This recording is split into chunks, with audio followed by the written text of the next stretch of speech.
Hi everyone, it's Kelly here. Welcome to my channel. If this is your first time, welcome back if you've been before. Lovely to have you either way. On this channel we talk books, and today we are talking Stella Prize. This video is coming up a little bit late because I was desperately trying to finish reading the shortlist. I am now done with the shortlist, so I'm ready to make this video and get it up hopefully in time for the announcement of the winner, which is happening on Wednesday the 13th of May in 2026. If you're coming to this after that, probably doesn't matter to you, but I'm trying to get this done beforehand. So I'm going to talk to you about the books, some of the books from the long list and all of the books from the short list. So let's start with the two Stella Prize books that I have not yet read. Unfortunately, I have not yet gotten to these, but I am intending to get to them, hopefully before the end of this year. So those are Ankami by Debra Dank. I am very excited about this book, and the only reason I didn't get to it is because they announced the shortlist before I did, and this was not on it. So I haven't prioritized it because I was prioritizing the books from the shortlist. And the other one that did not make it through to the shortlist was Find Me at the Jaffa Gate by Micaela, Sahhar. So I am looking forward to reading both of these books, and we'll hopefully get to them in the next little bit. And you'll be able to see reviews of those as they happen each month throughout the year, hopefully. Okay, let's move on now to the other books that did not make it to the shortlist. What I'm going to do is I'm going to tell you a little bit about the book. So I haven't read those other two books, so I'm not going to waste your time telling you about those. Yeah, other than to say I love Debra Dank, so I feel very confident that that one is going to be one that I really, really like. But let's talk about the ones I have read. So I'm going to give you a little summary of the book. I'm going to tell you what I rated it, and I'm going from my least favourite through to my most favourite in each of these categories. So we're talking about the books that didn't make it yet to the shortlist, or didn't make it to the shortlist. So starting with this one, which is KONTRA by Eunice and Andrada. This is a poetry collection. This is one that I read quite early on once the long list was announced. So I read this one it might have even been the first one that I read, other than the ones I had already read that were on the long list. So this is a poetry collection. Eunice Andrada's family background is Filipino, and she has written about something called the contra, which is a sort of category of character in sort of melodramatic, my understanding anyway from this book, melodramatic kind of soap opera type shows. And this is like an over-the-top evil character. So this is kind of looking at that character, flipping it around, thinking about it from other perspectives, all in the form of poetry. This was an interesting collection, but unfortunately the style of it didn't really work for me. So this was just a 3-star from me. So yeah, it was fine, but it's just not for me, because yeah, poetry is very subjective. the kind of things that some people like, other people don't. So anyway, that's why that one didn't work for me, unfortunately. So that one was just a 3-star. The other 3 books, though, from the long list that didn't make it to the short list were all books that I really, really enjoyed. So we have Wild Dark Shore by McConaghy. This one kind of crept up on me.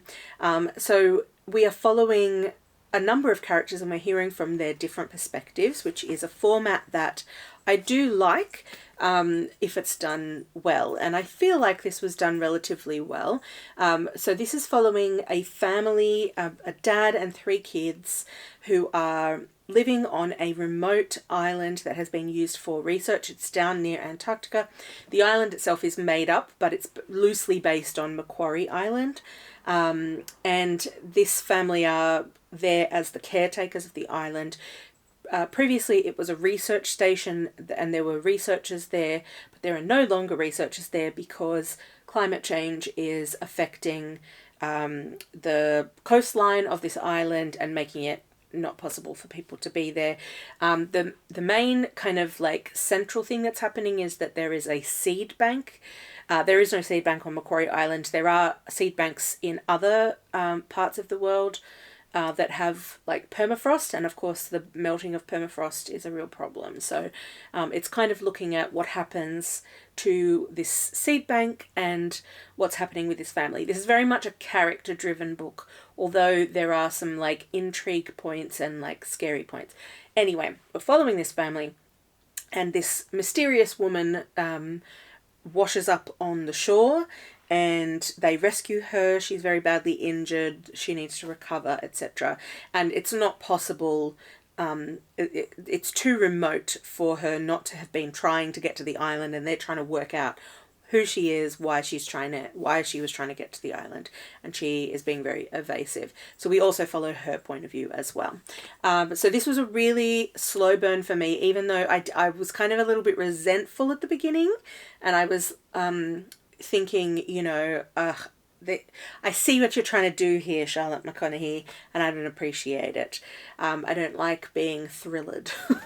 However, by the time I got to the end of the book, because I had not liked particularly the adult characters in this book, the kids I had more time for, but yeah, the adult characters I just didn't like either of the woman or the dad. But by the end, I was very invested, and I was crying, and it was, you know, there were a lot of emotions, and it was a slow burn for me. So I ended up, what did I rate this one? I'm pretty sure I gave it 4.5. Yeah, 4.5 stars. So this was excellent to me in the end, and I know that not everybody feels that way about it, but I really, really liked it. Another book that I really, really liked, and if you remember, I'm going in order from least favourite to most favourite, and I just rated that 4.5 stars. This is another 4.5 star book for me. This is Apron-Sorrow, Sovereign Tea by Natalie Harkin. This book, I believe, was originally created to accompany a sort of exhibition that was happening in South Australia, but this is a non-fiction book mixed in. It's kind of like mixed media, I guess, because there's images from the exhibition, because there were some like performance elements to it, video elements and so on, so there's like stills from that. But essentially this is about, oh, and also a little bit of poetry as well. But this book is about Aboriginal women in South Australia who were employed in domestic service, and it's talking about the history of that. It's looking at some of the primary sources on that, like letters that were written at the time, you know, legal sort of things that happened at the time. So giving some context in the form of essays, and then there's also a section that's personal stories, so people who were part of that history have been interviewed, and their interviews are in the book. And then the final section is these little excerpts of letters like I was just talking about, and that bit broke my heart. So I'm, you know, this was just absolutely excellent, and I absolutely adored it. I gave it 4.5 stars. I thought it was fantastic. And then a book that I read last year, and if you've been around for a while, you will have heard me, I'm sure, raving about this book because I loved it and gave it 5 stars. That is Wait Here by Lucy Nelson. This book is a collection of short stories, and they're all based around women who, for one reason or another, don't have children, sometimes by choice, sometimes it's something that they want, but it's not possible for them to have children. There's all sorts of reasons why these women don't have children. That's sort of like what kind of pulls the collection together. But Lucy Nelson is just an absolute master of the short story. She makes you care about these characters, and although maybe not every story is was as impactful for me as some of the ones that were my favourites, I still thought there were no dud stories in this. I still really enjoyed reading all of the stories, and this was absolutely fantastic. 5 stars. Should have been a winner. This one was the one that was robbed. All right, let's move on now to the books that made it to the shortlist. And we begin, very disappointingly, with a DNF. So there's only one book that I've DNF'd from this list, and it's this one. And I was really sad about it because I had really high hopes for it. It is I Am Nanurt Guruk by Tasma Walton. This is a book that is following a woman called Nanurt Guruk, an Aboriginal woman, and she is based, well, that is the name of Tasma Walton's, I think it's her great-grandmother or her great-great-grandmother, somebody in her family tree. And Tasma Walton, looked at historical sources and did a fair amount of research for this book to try and imagine what that woman's life would have been like. So essentially she is living with her family and her group in sort of what is now the southern part of Victoria in Australia, and she is kidnapped. This is told on the back, so this is not a spoiler. Well, it's not a spoiler. She's abducted and then she's sold in a slave market, and she's pregnant when she's seized, and she has to leave behind her husband and 2 children. And this is then like what happens in her life after that. And again, as I said, researched and based on what we know from archival material. So why did I DNF it? I read 50 pages of this book and we still hadn't gotten to the abduction, which was a problem for me, for one. But second of all, and I would say this is the main issue of the book for me. Sorry, my cat is trying to jump up on me and I'm trying to deter her with my foot while I'm filming. So if you see me doing weird actions, that is why. Anyway, I read 50 pages of this. It was too long-winded in its description, and I couldn't imagine that when the kind of action picked up that description would go away. It would just have a different focus. Yeah, it was in many ways just sort of written in a very just a style that I didn't get along with. And I was so disappointed because this was a book that I had been looking forward to. I've even said it in the comments to some people in various videos where I've talked about the Stella Prize, that I had a feeling that this might be a contender for the winner before I had read it, obviously. And yeah, so DNFing it after 50 pages was not what I thought was going to be happening, but here we are. So this I'm not giving a rating to because I have not finished it, but this book is definitely not for me, which is such a shame because I think the story itself has the potential to be super powerful, and I know that some people, having read it, have felt that way about it. So yeah, I was very disappointed to not be able to get through it, but that's just how the cookie crumbles sometimes. All right. Moving on now to the rest of the books, which I have finished. This is the one that I was finishing late into the night last night. And this is Fireweather by Miranda Darling. This is a book that is 100% a sequel to another book, which is called Thunderhead. So in some of the conversation around the Stella Prize from the judges and the people presenting it in videos, etc., they say, oh, you don't need to have read the first one, but I know I got more out of this from having read the first one than if I hadn't. Technically you can. They are different stories, and I don't think you have to necessarily have read the first one, but if you haven't read the first one, you miss a lot of context that would be helpful for understanding why what's happening is happening. So essentially we follow a woman called, I was going to say Miranda Darling, but that's the author's name. She is called Winona Dalloway, and the first book is very sort of inspired by Mrs. Dalloway by Virginia Woolf. This one deviates from that kind of format, where if you've ever read Mrs. Dalloway, it's sort of you're jumping between people's heads through the day.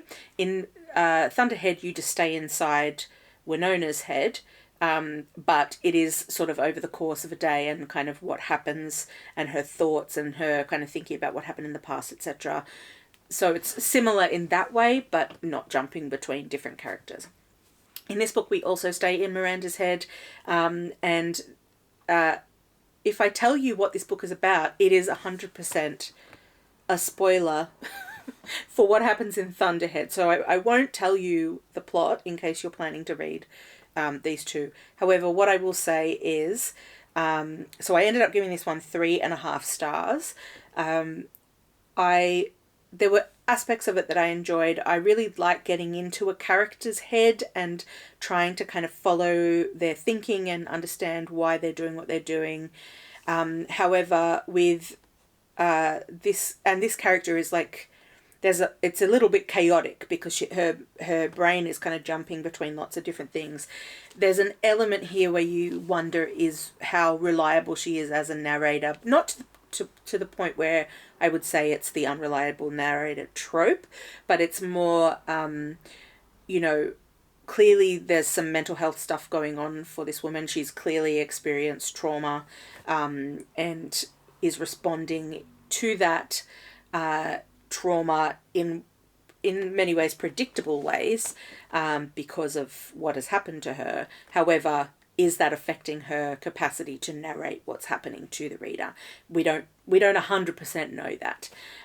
So that aspect of it was interesting. However, one of the things that really pulled me out of the story, and this happened 4 times, there were grammatical errors in the book. The first one I can't tell you where it was because I'm always willing to overlook one typo. The second one, I was tabbing something else on the page, so I have where that one is. By the time the third one came around, I'd started tabbing the mistakes because I was like, what is going on? So 4 errors I counted, and I'm sure there may have been others that I missed, but that's unacceptable in my opinion, for a published book. That should have been picked up in editing, or proofreading, or whatever the process is there. 4 errors is too many errors in a book that has gone to print. Unacceptable. And it pulls you out of the story when you see that, because you're like, that sentence doesn't make sense. So they were not spelling errors in the sense of, like, they were words. It was like the wrong word was included. Like one time it was if instead of it. So it was a real word, but so it wouldn't have been picked up in a spell check necessarily, but grammatically it didn't make sense in the sentence. So that's the kind of things that bother me as a reader. So therefore this definitely lost points because of that. But yeah, Fireweather by Miranda Darling. I wouldn't say it's my favourite, but I'm glad that I read it and it was interesting. All right, moving on to another one I gave 3.5 stars to, and that is 58 Facets on Law, Violence and Revolution by Marika Sosnowski, or Sosnovsky. I'm not 100% sure how to pronounce the author's surname. This was a really interesting non-fiction title, and it is essentially this author's grandfather, who ended up living in Melbourne and working as a jeweler. So the 58 Facets refers to diamonds, and how they are cut, etc., etc. I don't really know that much about it. I don't know that much about diamonds, but that I do know that they have facets when you cut them. Well, not just diamond. Anyway, I'm digressing. Jewels, but he came from, I think it was Poland, if I'm not mistaken. It doesn't specifically say on the back, but it says that he arrived in Melbourne in 1947, having passed through a checkpoint minutes ahead of Nazi occupiers via a Japanese internment camp in Jaffa and a migrant accommodation camp just outside of Brisbane. So some of these chapters were quite short, which I appreciated. I like a short chapter. But the issue for me with this one was it was introducing some really, is heavy the right word? some philosophical kind of thoughts about these law, violence, revolution, like the intersection of those things. And I think the format of the short chapters for me, although I generally really appreciate a short chapter, was that I didn't feel like it went in enough for me to really kind of grapple with the ideas in it. It was kind of moving on too quickly to the next thing. And so I kind of got to the end of it, and I, there's a few things that I would have pulled out of it, but it not enough for me to kind of like talk about it with somebody or confidently kind of, like engage with the ideas. So that was a little bit disappointing for me. The writing was good. It was very readable. But yeah, it sort of fell short for me, unfortunately, in that regard. So 3.5 stars from me. All right, moving on to some books I gave 4 stars to. We have another poetry collection, The Rot by Evelyn Araluen. Evelyn Araluen has won the Stella Prize before with her collection Drop Bear, which I loved and I gave 5 stars to. This was more of a 4-star collection to me. It had some very strong poems in it, and there were aspects of this that I really engaged with, but I felt like as a cohesive collection, it didn't work as well as Drop Bear did for me. And again, poetry is really subjective, so for other people it may have hit them at the right time, but I really love Evelyn Araluen as a poet. I think she has some really important and interesting things to say about what is happening in the world right now, and she's definitely one to keep watching, and whatever she puts out next I will definitely pick up and read. So this was a good poetry collection. It just didn't quite have that cohesion as a collection that would have kind of led to a 5-star for me, but some excellent poems in here as well. All right, the other book that I gave 4 stars to, let me just confirm that is correct. Yes, 4 stars to, is the graphic novel that has made it onto the shortlist, and that is Canon by Lee Lai. This one I don't own. I borrowed it from the library, so I will have to return it at some point. I was pleasantly surprised by this one. Now, this was also kind of, it was implied that this is a follow-on from Lee Lai's previous graphic novel, which is called Stone Fruit. I borrowed that one from the library as well and read it ahead just in case, but it really felt very not connected to that book. So this one I would say is one that you could just read as a standalone rather than having to read Stone Fruit first, though I would recommend Stone Fruit to read as well because I thought it was also quite good.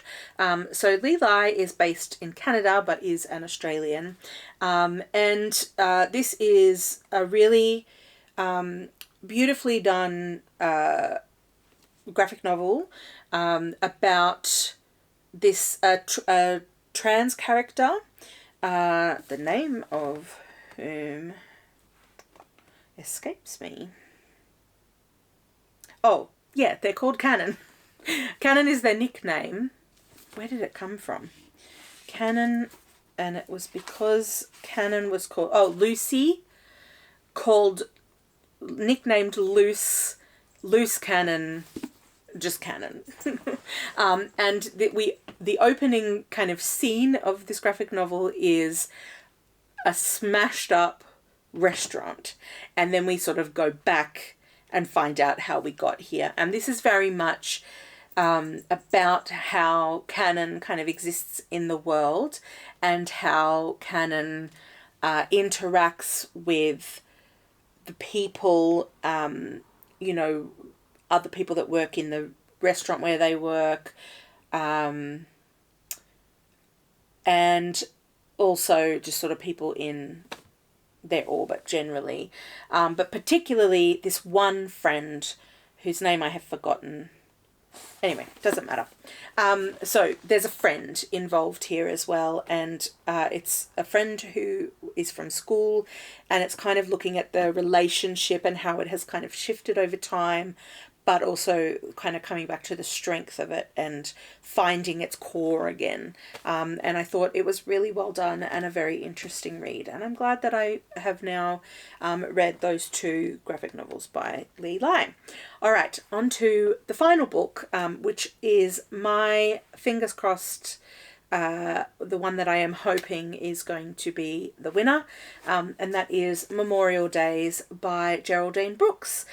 This is a memoir that she wrote following the death of her husband, who was another writer called Anthony Horwitz, Tony. So he's another author, and he was on a book tour, and he collapsed in the street and passed away. So they were not together at the time because he was on this tour and she was back at home. And they both live in America. He's American, she's Australian. But she had moved to America and they lived on an island. And so this is kind of like what happened following on from him passing away, and then like kind of the logistics and the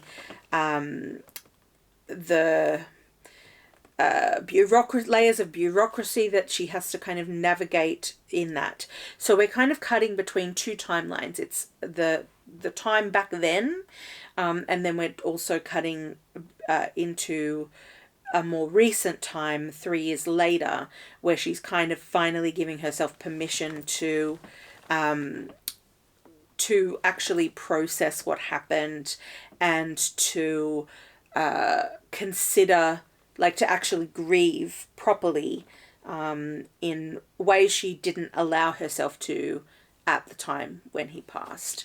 And it's beautifully written, and she does such a good job of really like laying things out for you as the reader, but also kind of the slow kind of reveal and the cutting between these 2 time periods is also a really interesting kind of structure to this memoir. I highly recommend it. It made me cry a couple of times. I thought it was really good, and I gave it 4.5 stars.